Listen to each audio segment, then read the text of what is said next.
Hi friends, இங்கே பாருங்கள் துளசி, இது என்ன வேர்க்கடலை, அப்புறம் இது மணத்தக்காளி கீரை எல்லாம் ஒரே இடத்துல வந்திருக்கு. சூப்பராக இருக்குல்ல, பார்க்கவே அழகாக இருந்தது. இன்றைக்கி கிளைமேட் செம்ம சூப்பராக இருக்குங்க. அப்படியே வாங்க. இந்த மாதிரி இருந்தால் கொஞ்சம் சோம்பேத்தனமாக இருக்குது. ஆனால் என்ன பண்ணுறது, நமக்கு ஆஸ் யூஷுவல் தினமும் நம்மளோட வேலையெல்லாம் அப்படியே நடந்துகிட்டே தான் இருக்குது இல்லையா. ஏன்னா இந்த குட்டீஸ்க்கு தான் கோல்டு வந்துடுது அப்பப்போ, சளி சளி சளி. ஏதாவது நம்ம இந்த மாதிரி ஏதாவது கொடுத்துட்டே இருக்கணும். மிளகு, அதுக்கப்புறம் கற்பூரவள்ளி, துளசி இதெல்லாம் வச்சு கொடுத்தோன்னா சூப்பராக இருக்குங்க. மல்லி பாருங்கள் செமையாக பூக்க ஆரம்பிச்சிச்சு. நேற்று நிறைய பூத்து இருந்தது, இன்றைக்கும் நிறைய பூத்துருக்கு.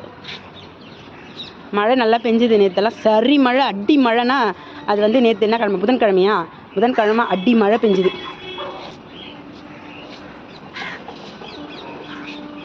நம்ம காக்கைகளுக்கெல்லாம் ஒரே கொண்டாட்டம் தான். பாவம் எல்லாம் மழையே நனைஞ்சிருப்பாங்க செமையாக. தண்ணியை கவுத்து வச்சுருந்தாங்க நேற்றெல்லாம் இவங்க. அழகு செல்லவங்க எப்படி சாப்பிட்றாங்க.